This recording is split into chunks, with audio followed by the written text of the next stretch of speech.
There's nothing extraordinary about this family, except when you come to think of it, all families are extraordinary in the complex ways they arrange their affairs in order to survive.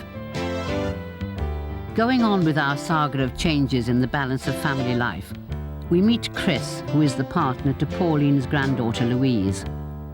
They're about to have a baby, but Chris has felt the need to question the conventional view of fathering, and so he joined a support group for men to explore this and other male issues, and to prepare himself, he hopes, more fully for fatherhood.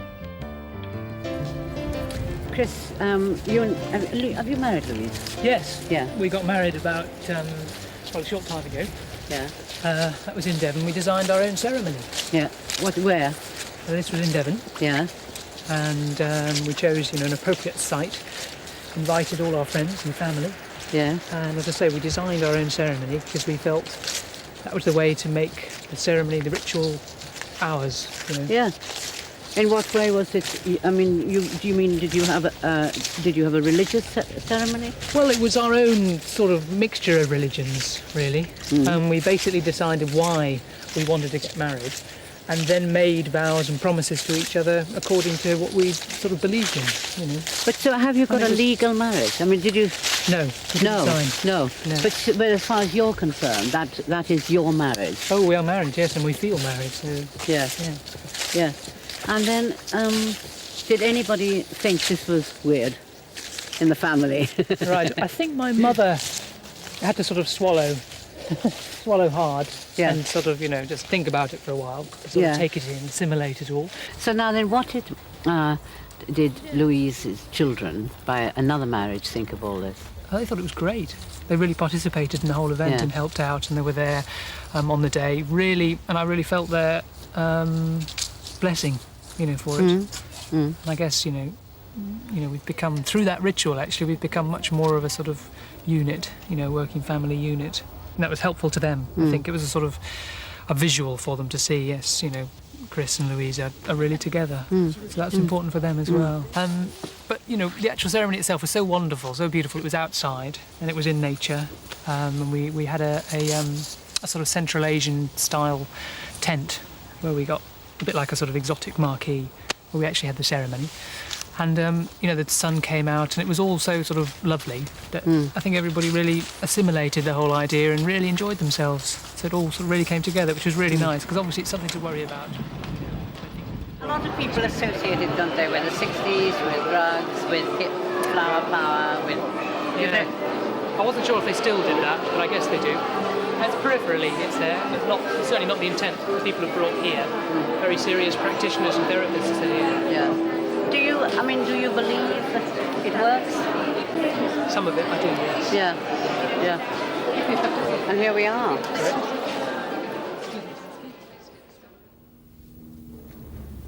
This is very pretty.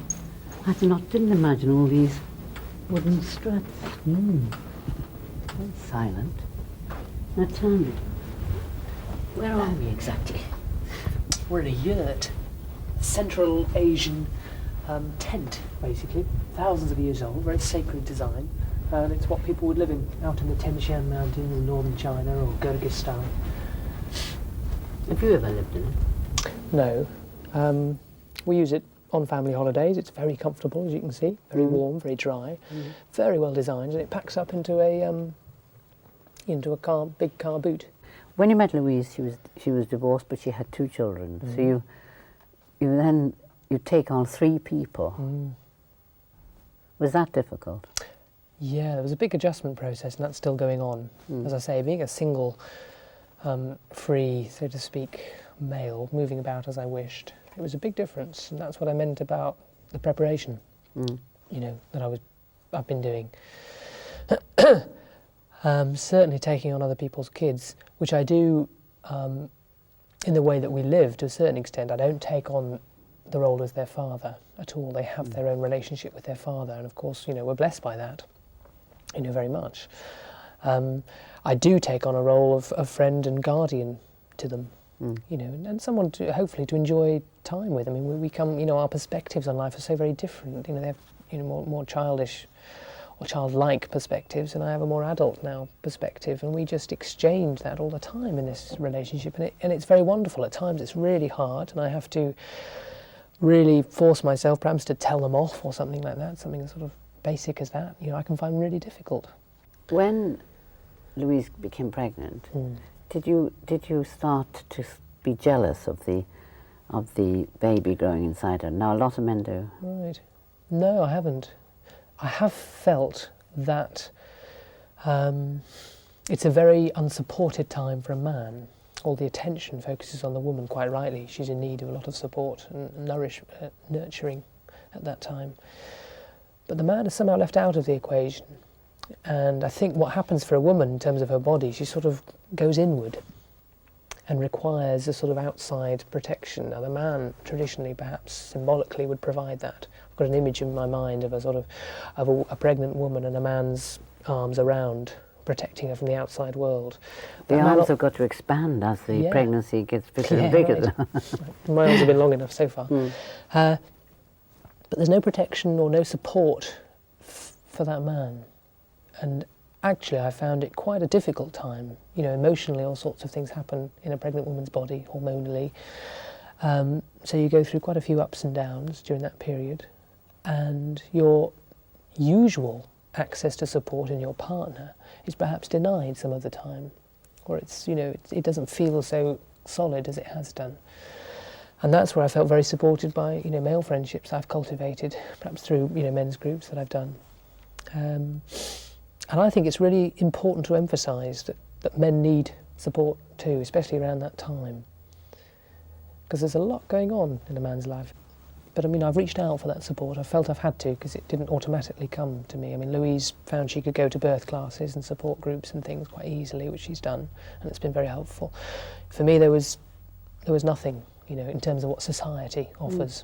But there was a men's group. The fathers might be left out. Well, what I've done also, I've contacted other fathers. There are various fathers in my men's group, and having them around and just saying, yeah, don't worry, I suffered all that as well, makes it a lot easier. Just having the benefit of their experience, It sounds simple to say, but perhaps especially with the young don't really mix with the old so much anymore, like perhaps they used to do, and have the benefit of all that experience. It doesn't quite happen, Young people tend to stick around with young people, but fatherhood is a very important concept and idea for me, and the removal of my father at that point in my life, I was just 17, 18, had a very dramatic effect. Had you been close to him? Yeah, certainly as a child. I think in my teenage years I was sort of rebelling a little bit, and we kind of missed each other. Could he understand your ways? Well, was he, no, was he difficult. quite conventional, straight, middle class, perhaps, bog or what? standard kind of middle class. Yeah. Sort of upbringing I had. Yeah, very much so.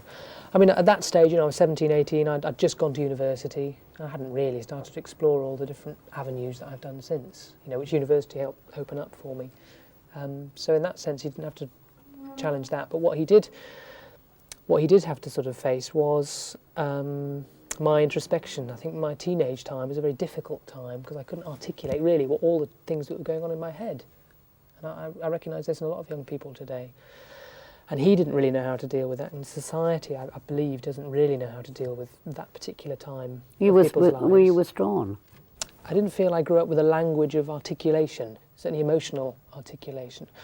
Anything emotional was really kept behind closed doors. My parents were of a class and generation that argued perhaps behind closed doors, if at all. So I don't feel I was equipped with a language to express that, certainly not in the home, because it hadn't been done before. It was like my role models were a bit confusing for me. I didn't really have, on that score, I didn't really have that. And I think that's really important, and that particularly for me was my father in that, not being well versed in his feelings, his emotional life. And that's really important to emphasise. Lacking in you? Well, I felt something was lacking in me, yeah. For years, especially at university, I was in the slipstream of the feminist movement, feeling very sorry for myself, feeling very guilty that I'd done all these awful things to women. And Were you challenged by it? Very challenged. And it was very good for me. I even sat in study groups, which I'd chosen, feminist study groups, and just took all the kind of, the male. I mean, it was bitterness, I suppose. I mean, quite rightly, I feel women have had a raw deal.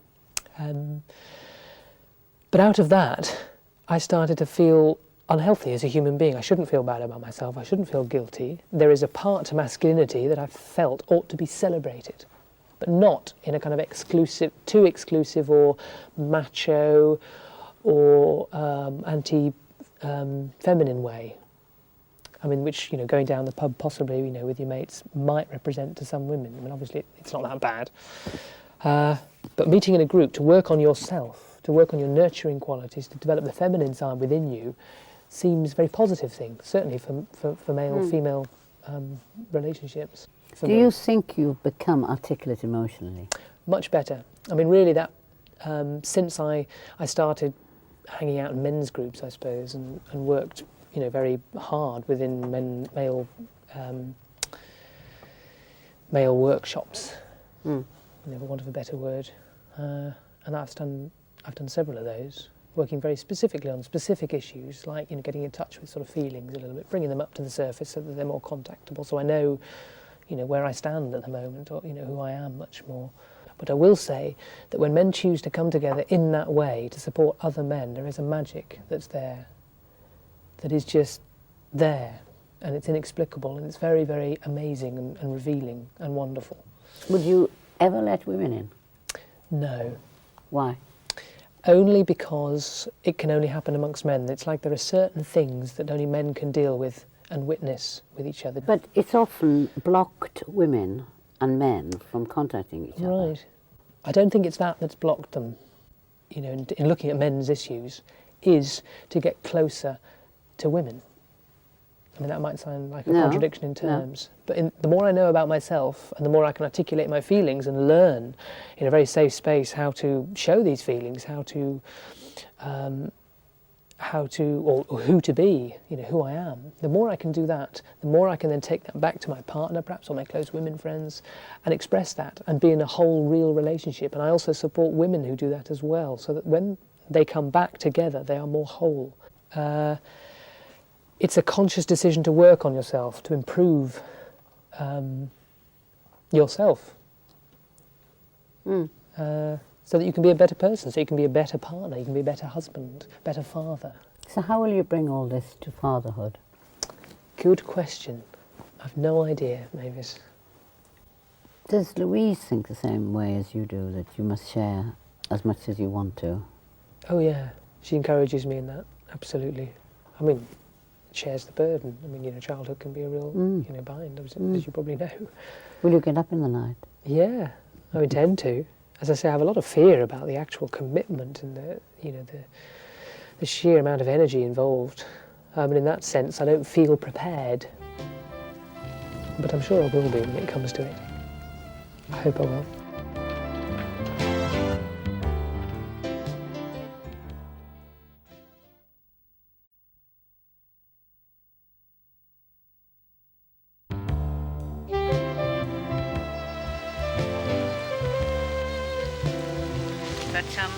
How did you two meet? How did we meet? Well, you came on one of the men's events I run.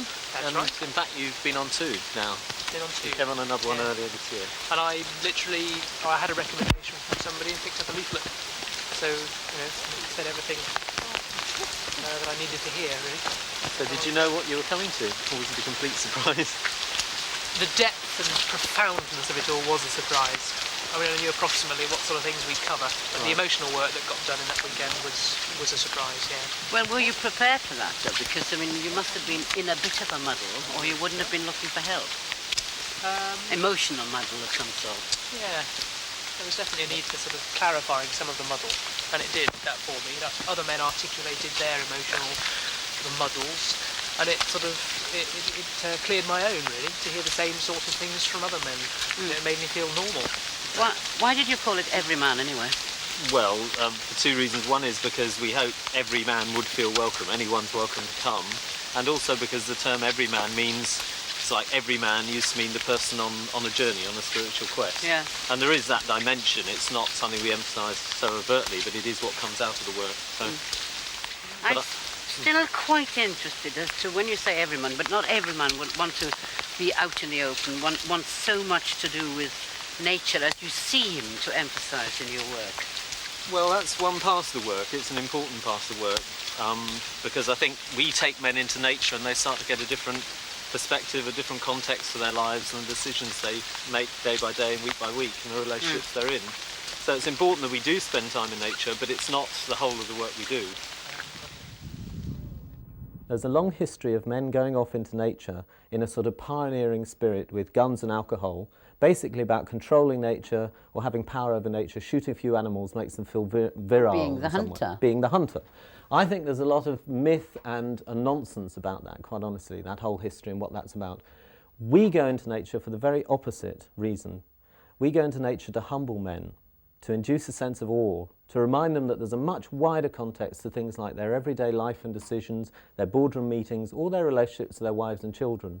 If you go into nature in that spirit, then you put human relationships in what can only be called a spiritual framework. You actually start to realise there's more to life than just my own individual story. There's a bigger story. Is it that men and women feel threatened by it because they think that perhaps men will discover a homosexuality in each other that they hadn't discovered before? There is a lot of fear amongst the men who come on our groups initially about tenderness and affection between men, exactly. including physical affection and physical touch. But that soon melts away because basically we do have gay men coming on our groups and we welcome them and they're always a significant part of our groupings. But most of the men are heterosexual, and what they find is that, again, just as I've said, they've been inhibited in terms of a life of feeling. They've been inhibited in terms of actual closeness with other men. And that's very painful. They actually are longing to let go of that, but it needs to be safe. They again need to be not shamed about it or forced to do something they don't want to do. But once you give people a permission, and very importantly, a lot of what we do on our groups is invite people to tell their stories. And if I actually said to you, well, tell me your story, and really genuinely listen and I'm interested, you'll open up in all kinds of ways. Oh, yeah. So that's a big part of what we do. We just get men to tell their stories in an authentic way. Not the sort of bravado story, the actual story, including the successes and the failures and the difficulties and the joys. And when we do these groups with men, we get a man to tell his story and then we take a specific transition he's facing in his life and we ritualise that. I can give you an example from Chris, Chris's own story. I asked Chris about this before I came out because I wanted his permission. We do an event called Men's Rites of Passage, because we feel this is something that's crucially missed in our culture, is the transition from boyhood to manhood isn't marked. And without that you get, I think, a lot of the problems. In Jewish population. You get it in the Jewish population, you get it in certain cultural minorities, still recognise that transition. In the mainstream culture we don't. And I think that's that's definitely tied up with problems like joyriding and young males not having a lot of energy and not knowing what to do with it. So they end up being very destructive and violent with it. With Chris's Rites of Passage, he came on an event in May that's a 6-day event, so we have quite a bit of time, a group of 14 men, not a big group, we can all meet face to face in that time. And he told his story. First of all, he just tells his story, as they all do. Men tell one to another a psychological story, like I was born here, I did this, I married, whatever. Then we get the men to reflect on that story and tell it in the third person. So it then becomes more like a mythical tale. This is the story of a man who. And that immediately deepens it, it changes it quite significantly. And Chris's story, the hub of it was that he was facing this transition from being a young man who'd been fairly independent to make a commitment in a relationship, becoming a stepfather, and also he found, just before he came on this event, he was going to become a biological father. Right. So what he wanted was something to mark this change in his life amongst other men. He said, I need something from other men that helps me mark this change and gives me some sort of guidance, some wisdom that I haven't got as a young man. And the particular way he saw it was he was leaving a place of being youthful and a free spirit, and he was moving to this sombre place of these boring old men called fathers. So what we set up was we were by a mountain river. We do this in the North Wales mountains at Snowdonia. We were by this fast-moving river, and Chris and one group of men who he'd chosen were dancing on one bank and making whoopee and, with colourful streamers and painting themselves and just making a lot of fun together, because that was how he felt he was, a free spirit. Then we invited him to enter the river. At a certain point, when he was ready, he entered the river and he had to climb up. He had to struggle upstream over these boulders, and it was quite a physical challenge. It was a physical enactment of a change he was going through. It gave him a very strong body memory of some change in his life. And then he came out on the far bank, and there was a group of us there who were actual fathers. We were chosen because we actually were fathers. And he sat with us and he asked us, well, tell me, what does it mean? You know, and he asked us specific questions about being a father, about being at the birth of our children, all sorts of things he was facing. And we told him completely straight, even if they were painful memories or things we said, this isn't much fun or whatever, we were just honest with him. But then the twist in the tale is, we also had things like red noses and things in our pockets which we whipped out, and we started dancing. We said, look, being a father can also be a lot of fun, and it's not leaving something behind. You're actually gaining something here. So that 3 stages, as it were, of a physical thing that we did outside in nature has given Chris a very deep inner something experience. The words other than ritual, there is no word for it. We gave him a ritual. No, you can only around understand a transition. ritual if you participate. Yeah. Certainly. So, lots of changes since May. Yeah. That was when we last met. Well, I'd say transformations is a better word than changes. And looking back to May, that was very helpful, really. In what ways? I mean, obviously I like to think it helps, but do you know, can you say what's... Yeah. Well, I feel it gave me a lot more confidence in myself to apply what I needed to apply in that situation, which is occasionally it's assertiveness, occasionally it's nurturing, in times that I don't feel nurturing. It's also helped me accept who I am and the feelings that come up in, these new situations which I'm faced with, around living with other people's children, around the issue of fatherhood. I've felt anything that comes up, and sometimes, it can be horrible feelings. Right. I can let them come up and let them out and feel fine about that. I mean, I wouldn't say, it deals with it completely, of course. All I can do is draw on it, and I can look back very fondly on that week and draw a lot of inspiration and courage from it. And I feel like I really need to draw on courage at this moment, particularly, because it's quite a scary situation. 5-4. So the baby you were carrying now is your great grandchild. Yes. Well, I've got several of those. Great grandchildren. Who is it close to? Was it 5? This will be the 6th. This will be the 6th. Yes. Great grandchild. Yes. Well, Yanto's my first. Cool. Yes. Yanto. And then my Yanto. daughter, and then Yes, Murky. and then Murky, and then Brock, and then Samaya. And Samaya, and now the unknown. Yes. So. The unknown, yes. And what generation is in the group? Have we got in that one? It's the 6th? It must be, yes. It's funny you two are wearing similar colours. Grandmother and granddaughter and great-grandchild to be.